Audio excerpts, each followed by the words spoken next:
la famille. Pour ceux qui me découvrent, c'est Emmanuela Kamenan. Pour ceux qui ont été là depuis longtemps, voilà. Il y a longtemps, il y a juste longtemps que je n'ai pas fait de vidéo. Vous me suivez, j'ai quelques abonnés qui me suivent. Merci vraiment de me suivre et je vais essayer d'être constante.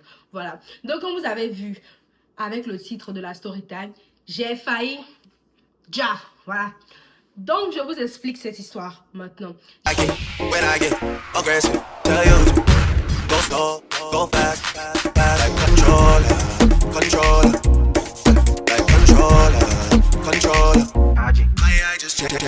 And I'm never on always be started. I do it how you say you want it, want it, want it. They just wanna take my body. I just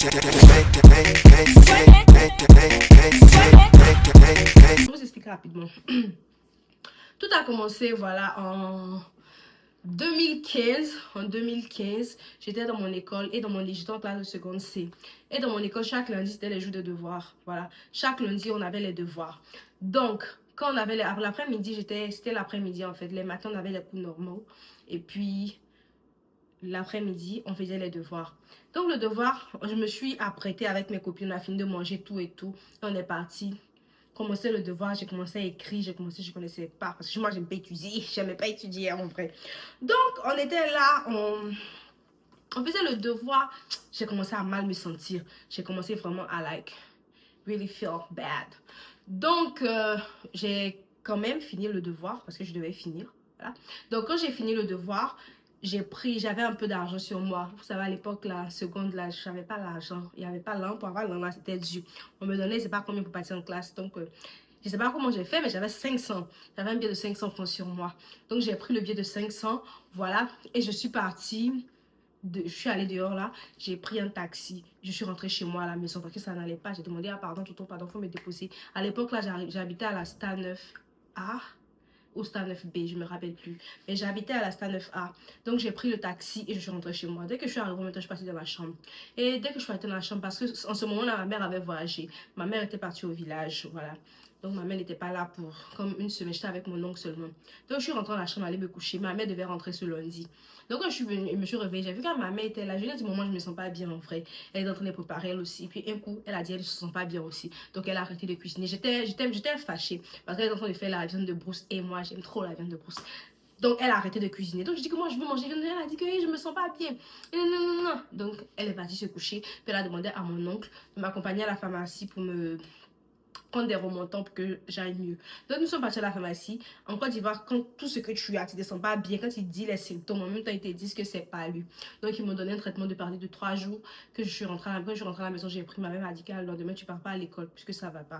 Donc je suis rentrée à la maison, j'ai pris mes médicaments bien sûr, voilà. Et je suis allée me coucher. Le lendemain, à mon réveil, j'allais toujours pas bien. J'avais la fièvre, j'avais froid, je me sentais vraiment, vraiment, vraiment mal. Voilà. Donc, ce qu'on a fait, ma mère a dit en fait que, ah, on part à l'hôpital. Puisqu'elle aussi, elle ne se sentait pas bien. Moi aussi, je ne me sentais pas bien. Donc, nous deux malades là, on s'est retrouvés au CHU d'Angers. Voilà. Donc, nous sommes partis au CHU d'Angers. Vous savez, les hôpitaux publics en Côte d'Ivoire, on patiente beaucoup vraiment. Donc on est parti, je pouvais même pas m'asseoir parce que j'avais vraiment mal, je savais pas quoi j'avais, qu'est-ce que j'avais en fait.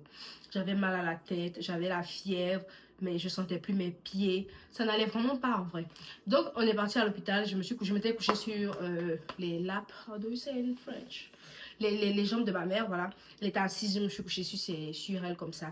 Elle aussi, elle ne se sentait pas bien. Donc, nous deux, on est partis, on a fait nos prises de sang. On a vu le docteur, il nous a dit de faire des prises de sang. Quand ils ont fait les prises de sang, ils ont vu que ma mère, elle avait le palu, voilà. Ils ont dit, moi, en fait, ils ne voyaient rien, en fait. Mais ils se disent que c'est le palu, peut-être un palu grave, voilà. Que peut-être, je me promenais trop sur le soleil, peut-être ils n'ont pas vite traité. Donc, peut-être c'était un grave, grave palu. C'est ce qu'ils ont dit à l'hôpital. Donc, j'ai dit, ok, il n'y a pas de problème. Donc, ils m'ont donné les médicaments. Ils nous ont fait d'abord une injection parce que ma fièvre elle était trop high. Ma fièvre était trop montée. Donc, ils nous ont donné des injections à ma mère et moi. Et quand ils ont donné l'injection à ma maman, voilà, elle a commencé à transpirer. Voilà. Ça, c'est un bon signe. Quand tu vas, quand tu fais quelque chose, tu as froid et puis tu transpires, ça veut dire que tu es en train de guérir. Donc, ma maman, elle a commencé à transpirer. Moi, quand ils m'ont fait l'injection, ça n'allait pas. C'est comme s'ils ne m'avaient rien fait en fait. Mais malgré ça, ma mère a dit qu'allons-y, on va attendre un peu. Donc, on est parti à la maison. On est allé à la maison, on a acheté la nourriture, on a mangé, ils ont pris soin de moi. Tout, en fait, ils ont tout fait. Et je suis partie me coucher, mais je partais toujours pas à l'école. Et j'avais peur, en fait. Donc, l'hôpital, ils m'ont donné 3 jours de congé. Ils m'ont dit que je pouvais pas aller à l'école pendant 3 jours. Ils m'ont écrit un mot, donc j'étais OK. J'étais OK de miss les classes, voilà. Donc après, on est parti à la maison pendant 2 jours. Ma mère, ça commençait à aller chez elle un peu. Elle prenait ses médicaments et ça allait, puisqu'ils avaient vu la maladie de ma mère. Mais la mienne, on la voyait toujours pas. Voilà. That's the big deal. That was the big deal. Donc, 2 jours après, ça n'allait toujours pas chez moi. Au contraire, ma santé s'aggravait, s'aggravait. Donc, ma mère a dit, et j'ai commencé à avoir mal au dos. Après comme 2 jours de traitement après le chute d'engrais, j'ai commencé à avoir grave mal au dos. Like, mon dos me faisait vraiment mal, en fait. Donc, je commençais à pleurer. J'ai dit, maman, j'ai mal au dos, j'ai mal au dos, j'ai mal au dos. Et j'ai dit à ma mère, en fait, si tu ne m'envoies pas dehors, si tu ne m'envoies pas à l'hôpital, je pense pas que je vais m'en sortir. Et tu peux m'envoyer à l'école dire au revoir à mes amis. Ça que j'ai dit à ma mère. Et ma mère a dit, non, non, non. Tu vas pas dormir à la maison ici aujourd'hui. Donc, on a appelé une tante à moi, qui a appelé un oncle à moi. Voilà. Ça, c'est le typique africain. Donc, on les a appelés et on leur a dit, en fait, comment j'allais. Et à mon oncle, là, lui, travaillait à l'hôpital militaire d'Abidjan, à Ashma. Il travaillait là-bas. Donc, il a dit, emmenez-la là-bas. Je suis pas là-bas, mais emmenez-la là-bas, en fait. Donc, ils m'ont emmené là-bas, ils m'ont mis ils ont fait ma prise de sang. Je pouvais même pas marcher. Ils ont fait la prise de sang, tout et tout. Ils m'ont envoyé dans une chambre. Ils m'ont, genre, comment on dit ça? Ils m'ont interné.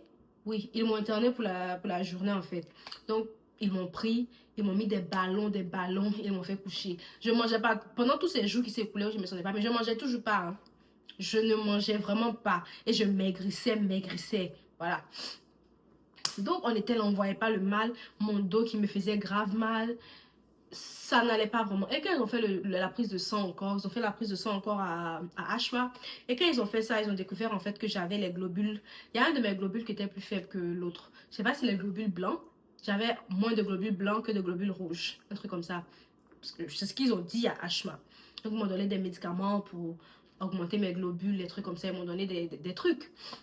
Mais après, je suis restée là-bas de 8h jusqu'à 21h, 22h. J'étais à Ashma, hospitalisée avec un ballon parce que je devais finir la perfusion. Ils m'ont donné 2 ballons pour me remonter un peu parce que je ne mangeais pas, je ne buvais pas. Voilà, je me couchais, je me tordais de douleur. Et à la sortie de là, à 20h, chose bizarre, dès qu'on est sorti de l'hôpital, net, il y avait un truc là, un caillou. Mon pied, il a cogné ça. Et il y a mon gros orteil, excuse me.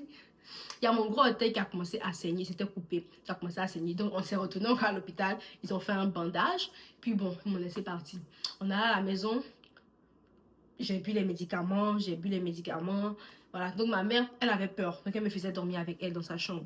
Donc, ce qui s'est passé, en fait, un jour au milieu de la nuit, je dormais avec ma maman, parce que moi, je sais pas, je dormais avec ma maman, et elle m'a dit, lève-toi, parce que apparemment, j'ai commencé à pleurer. Je pleurais la nuit, j'étais en train de pleurer. J'ai dit, ah, mais pourquoi tu me fais ça? J'étais en train de pleurer. Apparemment, quelqu'un m'avait chicoté. Dans mon rêve, j'avais fait quelque chose et quelqu'un m'a chicoté, en fait. Je veux pas dire les personnes, mais je sais qui m'avait chicoté. Je veux pas dire, vous allez dire qu'ils sont les sorciers. Souvent, les sorciers utilisent les visages des gens pour faire ça. Donc, j'ai commencé à pleurer. J'ai dit, ah, mémé, il était fait quoi? Puis, j'ai commencé à pleurer. Voilà. Donc, j'ai pleuré dans mon sommeil. Donc, ma mère s'est réveillée. Donc, quand ma mère s'est réveillée, ma mère m'a dit que tu ne peux pas dormir ici, que c'est pas normal. Donc, on m'a emmenée. Ils ont vu que ma maladie, en fait, n'était pas naturelle.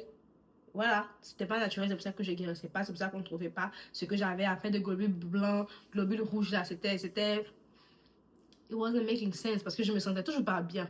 Donc, on est parti maintenant. Le lendemain, encore, on est parti dans un autre hôpital. On est parti dans une clinique. J'ai oublié le nom. La clinique des 2 plateaux, la polyclinique, pardon, des 2 plateaux. Nous sommes allés là-bas. Dès qu'on est arrivé là-bas, j'étais surprise parce que j'avais pas été j'étais pas encore venue ailleurs, dans un autre pays, à part Côte d'Ivoire. J'avais pas encore bougé de la Côte d'Ivoire. Je suis allée à la polyclinique. Dès que nous sommes arrivés, ils m'ont mis d'abord, ils m'ont pas fait marcher, ils m'ont mis dans une chaise roulante parce ils ont vu que j'étais faible. Ils m'ont fait asseoir dans la chaise roulante. Ils m'ont poussé, m'ont mené dans ma chambre, me changer. J'ai dit, les habits d'hôpital qu'on porte dans les films, ils m'ont fait porter aussi. J'étais malade, mais je voyais tout ça. Ils m'ont mis ça, ils m'ont mis dans la chambre, regarder mes yeux, regarder tout. En même temps, ils ont dit à ma mère, tu dois payer une caution, une somme vraiment, voilà. Ma mère a donné la caution, on est rentré. On m'a mis dans la chambre, on m'a hospitalisé là-bas avec ballon. J'ai dormi là-bas, ils ont fait tout. Ils m'ont demandé le mal ils m'ont demandé de quoi je souffrais vraiment. Et en temps aussi, il y a ma tante qui était pasteur. Elle est venue dans ma chambre. Elle a prié. Le jour qu'elle a prié, je te dis, je ne dormais pas. J'ai fait 3 jours à la polyclinique. Je n'ai pas dormi le premier jour. Le deuxième jour, ma tante est venue prier. Je me sentais vraiment détendue. Je ne sais pas pourquoi, mais j'ai dormi vraiment toute la nuit. Alors que là-bas, chaque 5h, 4h, le gars venait me réveiller, prendre mon blood pressure, prendre ma température. Oh, blood pressure, c'est ma tension. Ma température, voir si je suis encore en vie, tout ça. Chaque heure, ils me donnaient des médicaments. Mais avant ça, ils m'avaient fait, en fait, ils m'ont fait une autre prise de sang. Ils m'ont fait une échographie. Ils ont vraiment checké tout. Ça veut dire que là-bas, quand tu parles assis, tu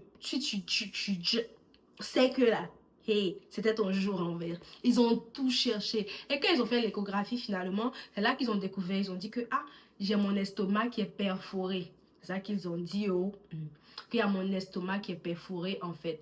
Que j'ai besoin de prendre certains médicaments, j'ai besoin de regarder quoi. Ils ont fait beaucoup de trucs. Mais eux, en fait, le diagnostic était vraiment... C'était the one. Le diagnostic était vraiment ce dont je souffrais. Parce que les médicaments qu'ils me donnaient m'aidaient à me sentir mieux, voilà. D'ici 3 jours, après 3 jours, ils m'ont laissé sortir. Je sais pas aussi si c'est le diagnostic qui était le bon ou bien aussi c'est ma tante, la prière de ma tante là qui m'a sauvée. Je sais pas. Mais en tout cas, j'ai fait plus d'1 mois sans aller à l'école. Hein. Je me sentais pas bien vraiment. On dit, j'étais pas bien pendant 1 mois. On cherchait la cause de la maladie. Et je suis sortie de l'hôpital après 3 jours chez eux, 1 semaine à la polyclinique. Et on a vraiment dépensé beaucoup d'argent. Quand je suis sortie, je me sentais bien. J'avais maigri, vraiment. Ceux qui me connaissaient avant, j'avais maigri. J'étais devenue bizarre comme ça. C'était presque la fin de l'année. On les professeurs calculaient les moyennes. Mais Dieu merci aussi, je suis passée en classe supérieure. Malgré que j'ai fait 1 mois sans aller à l'école, tout ça. Je suis passée en classe supérieure. Je me sentais bien mieux. Ma mère aussi a commencé à bien aller. Voilà. C'est tout pour aujourd'hui, pour cette story time. J'espère que vous l'avez aimé. Likez, partagez, commentez. Dites-moi ce que vous en pensez, voilà. Et si vous avez des avis à me donner, des trucs, vous pouvez me dire. Je ne suis pas compliquée. Vous insulter, ça ne me plaît pas. Et puis c'est tout. Bye bye. Bisous.